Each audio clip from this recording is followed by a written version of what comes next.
Bom dia a todos. Hoje nós iremos ler mais uma vez a história dos grandes, heróis da fé, só que eu vou tentar resumir o mais possível para não ficar muito extenso e vocês não se cansarem, viu, gente? Nós iremos falar sobre Carlos Finney, apóstolo do avivamento. Ele nasceu em 1792, e veio a falecer em 1875. Nós vamos perto da aldeia de Nova York. No século XIX, havia uma fábrica de tecidos movida pela força das águas do rio Oricani. Certa manhã, os operários se achavam comovidos, conversando sobre o poderoso culto da noite anterior no prédio da escola pública. Não muito depois de começar o ruído das máquinas, o pregador, um rapaz alto e atlético, entrou na fábrica. O poder do Espírito Santo ainda permanecia sobre ele. Os operários, ao vê-lo, sentiram culpa de seus pecados a ponto de terem de se esforçar para poderem continuarem a trabalhar. Ao passar perto de duas moças que trabalhavam juntas, uma delas, no ato de emendar um fio, foi tomada de tão forte convicção que caiu em terra chorando. Segundos depois, quase todos em redor tinham lágrimas nos olhos, e em poucos minutos o avivamento tomou conta da dependência da fábrica.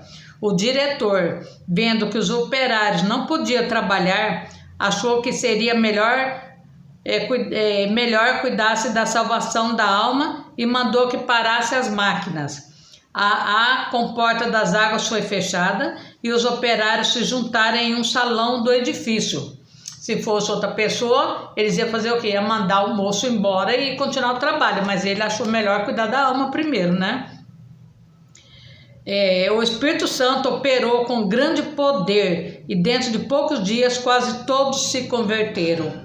Disse acerca desse pregador, que se chamava Carlos Finney, que depois de ele pregar em Gouverneur, no estado de Nova York, não houve baile nem representação de teatro na cidade durante 6 anos. Calcula-se que durante os anos de 1875 a 1858, mais de 100 mil pessoas foram ganhas para Cristo pela obra direta ou indireta de Finney. A sua autobiografia é mais maravilhosa, relato de manifestações do Espírito Santo, executando o livro de Atos dos Apóstolos. Alguns consideram seu livro, Teologia Sistemática, a maior obra sobre teologia, a não ser as Sagradas Escrituras. Nessa história, nota-se outro fator glorioso. Deus não só concede frutos pelo esforço dos seus servos, mas também pelo seu sofrimento. Por muitos anos, até pouco antes de sua morte, Até Não, isso aqui já tá junto.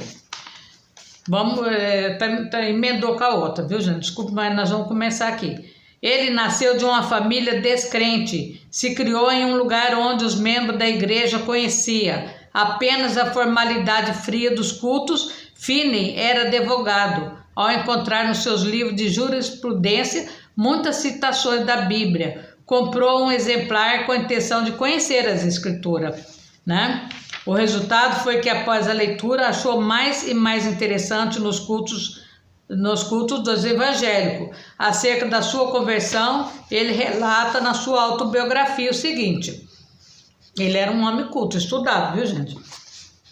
Ao ler a Bíblia, ao assistir às reuniões de oração e ao ouvir os sermões do Senhor Gale, percebi que não me achava pronta a entrar nos céus. Fiquei impressionado, especialmente com o fato de as orações dos evangélicos, semanas após semanas, não serem respondidas. Li na Bíblia: pedi e dar-vos, e buscai e encontrares, batei e achai. E por que ninguém recebia? Ele ficou com aquilo lá na cabeça, Aí ele achava que tinha que você pedir e receber. Ouvi os evangelhos pedir o derramamento do Espírito Santo e confessarem depois que não receberam. Aí ele queria saber por que também. Exortavam uns aos outros a despertarem para pedir em oração um derramamento do Espírito de Deus e afirmaram que assim haveria um avivamento com a conversão dos pecadores. Mas ao ler mais a Bíblia, viu que as orações dos evangélicos não eram respondidas porque não tinham fé. Não tinham fé, gente, olha a diferença. Isto é, não esperava que Deus lhe daria o que pedia. Eles oravam, mas não acreditavam que ia receber, né? Entretanto, com isso, senti um alívio acerca da veracidade do Evangelho e fiquei convicto de que a Bíblia, apesar de tudo, é a verdadeira palavra de Deus, né? Foi num domingo de 1821 que assentei no coração resolver o problema sobre a salvação da minha alma e ter paz com Deus. Apesar das minhas grandes preocupações como advogado, resolvi seguir rigorosamente a determinação de ser salvo, né? E ele começou a ler a Bíblia e a orar. Mas ao encarar a situação resolutamente, achei-me sem coragem para orar sem tapar o buraco da fechadura. Antes deixava a Bíblia aberta na mesa, com os outros livros, e não me envergonhava de lê-la diante do próximo. Muita gente tem vergonha, né? Mas então, se entrasse alguém, eu colocaria um livro aberto sobre a Bíblia para escondê-la. Porque ele era um homem estudado e os outros iam falar o que dele, né? Durante a segunda e a terça-feira, a minha convicção aumentou. Como ele tinha o coração endurecido, né? Ele começou a orar mais e a buscar mais a Deus. Até que ele conseguiu, né? Mas aí ele fala assim, ó. Mas ao tentar orar, o coração não queria. Pensar que uma vez sozinho, onde ninguém pudesse ouvir-me, podia orar livremente. Porém, ao experimentar fazê-lo, achei-me sem coisa alguma a dizer. O que eu ia falar para Deus, né? Toda vez que tentava orar, parecia-me ouvir alguém chegando. E ele já parava na hora, né? Por fim, achei-me quase em desespero. O coração estava morto para com Deus e não queria orar. Então, reprovei-me a mim mesmo por ter me comprometido a entregar o coração a Deus antes de sair da mata. Comecei a pensar que Deus não me tivesse abandonado. Achei-me tomado de uma fraqueza demasiadamente fraca, né? E ele começou a buscar a Deus e a pedir na estrada, voltando para a aldeia que ele tinha ido para uma mata para orar longe de todo mundo, né? Mas mesmo assim ele não conseguia. Na estrada, voltando para a aldeia, certifiquei-me da preciosa paz, da glória calma na minha mente. Que é isso? Perguntei-me a mim mesmo. Entristecera eu o Espírito Santo até retirar-se de mim? Não sinto mais convicção. Ele começou a chorar, né? Ao entrar e fechar a porta atrás de mim, parecia-me ter encontrado o Senhor Jesus face a face. Não me entrou na mente na ocasião, nem por algum tempo depois, que era apenas a concepção mental daquilo tudo que ele havia experimentado e falado com Deus no caminho, quando ele vinha vindo, né? Quando ele estava ouvindo um hino, que ele começou a conversar com Deus. Ao virar-me para sentar, recebi o poderoso batismo com o Espírito Santo, sem esperar, nem mesmo saber que tal para mim. Ele não entendia isso, né? O que era batismo com o Espírito Santo? E aí ele falou que não existe palavra para descrever o maravilhoso amor derramado no meu coração. Chorei de tanta alegria e amor que senti. Acho melhor dizer que exprimi, chorando em voz alta, as inundações indivisíveis do meu coração. Aí ele sentiu que Deus estava com ele, que nessa altura ele já estava preparado para o que poderia fazer para Deus, né? Que ele queria que os outros também sentissem a mesma coisa com ele. grande poder acompanhava a palavra de Deus todos os dias. Admirava-me ao notar como poucas palavras dirigidas a uma pessoa transpassavam-lhe o coração como uma seta. Não demorei muito em ir visitar meu pai. Ele não era salvo. O único membro da família que fizera profissão de religião era meu irmão mais novo. Meu pai encontrava-se no portão e me perguntou: como tem passado, Carlos? Respondi-lhe: bem, meu pai, tanto no corpo como na alma, né? E o pai dele ficou admirado quando ele contou. Aí ele entrou e orou junto com o pai dele. E depois disso, ele mudou totalmente o modo de pensar, o modo de viver, né? E acerca do espírito de oração, Finney afirma que era coisa comum depois, nesses avivamentos onde ele ia, que era tomada pelo Espírito Santo, uma grande força, né, do Espírito Santo, falava mais alto do que tudo aquilo que ele pensava ou podia dizer, que Deus nunca abandonava eles, né, nas orações. E ele começou a fazer as obras de Deus, a trabalhar muito para Deus, e Deus usava ele grandemente nas pregações, que ele começou também a pregar o Evangelho, foi muito usado por Deus, e as pessoas cada vez mais chegavam perto dele para ver ele pregar, né? E falar do amor de Deus e mudar a vida das pessoas. Não foi só na América do Norte que Finney viu o Espírito Santo cair e abater os ouvintes em terra. Na Inglaterra, durante os 9 meses de evangelização que Finney promoveu lá, multidões também se prostraram enquanto ele pregava. Em certa ocasião, mais de 2.000 pessoas de uma vez. Ele virou se tornou, né, um grande pregador da palavra de Deus. E era muito ungido, cheio do Espírito Santo. Aí ele fala também que alguns pregadores confiam na instrução e ignoram a obra do Espírito Santo.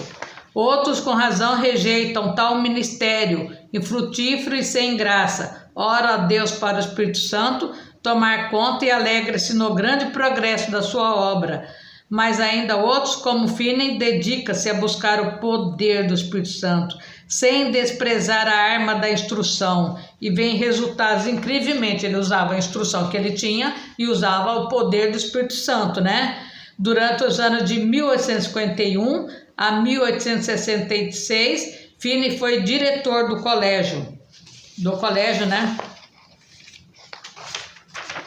Do colégio, onde ele pregava grandemente e falava de Deus para todo mundo nas pregações dele. E aí, gente, nós estamos vendo aqui que ele ensinou no colégio, ele ensinou no total de 20.000 estudantes. Ele dava mais ênfase ao coração puro e ao batismo com o Espírito Santo do que a preparação do intelecto, né? Aí desses estudos saiu uma corrente contínua de alunos cheios do Espírito Santo. Assim, depois de anos de uma campanha intensiva de evangelismo, no meio de seus esforços no colégio, em 1857, Finney via cerca de 50.000 todas as semanas converterem-se a Deus, né? Ele tinha um diário, né?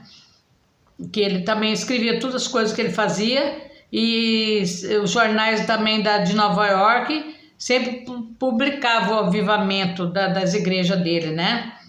Que ele fazia. Uma só editora em Londres publicou 80.000 exemplares das histórias do discurso sobre avivamento que ele fez.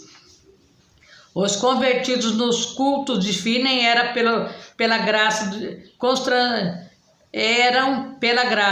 constrangidos a andar de casa em casa para ganhar alma.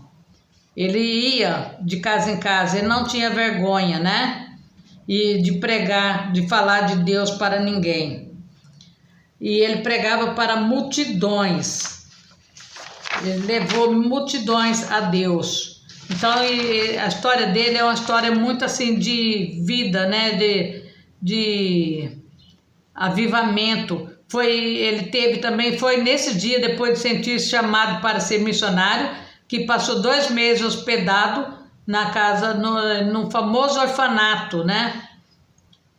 Que apesar de ser o fervoroso servo de Deus, o senhor Frank ter morrido quase 100 anos antes, o seu orfanato continuava a funcionar. Ele também abriu um orfanato, gente, para ajudar as crianças necessitadas. Então ele fez muita obra para Deus, ele trabalhou para Deus, né? E ajudou muito jovem, e nunca faltava nada na casa, na vida dele, porque ele era guiado por Deus. Uma vez persuadido de que certa coisa é justa, continua a orar até receber. Ele orava até conseguir aquilo que ele queria. Espera encontrar dezenas de milhares delas, né? De almas para ganhar a Deus. Tem orado 52 anos diariamente por 2 homens, filho de um amigo da minha mocidade.